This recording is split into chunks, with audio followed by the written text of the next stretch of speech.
ये लें जी, ये हमारे तमीम हैं, जो हमारे स्टूडेंट हैं जो पास हुए, इन्होंने जो आज हमें पार्टी दी है। ये तीनों मेरे स्टूडेंट हैं। ये रहे मुसाफिर साहब, this is Tamim, this is Hafiz Ahmad.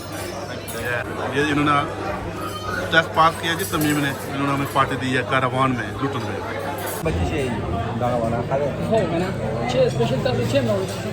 वाला 6 शरावड़ी खाना बस ग्रीन टी और ग्रीन टी है। क्या बोलते मुसाफिर, बोलो फिर बोलो। 3 साल के बाद क्या हुआ?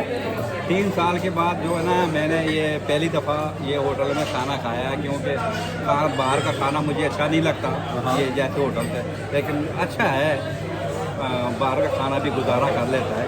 लेकिन जो आम खुद तैयार करते हैं वो वाला ही था।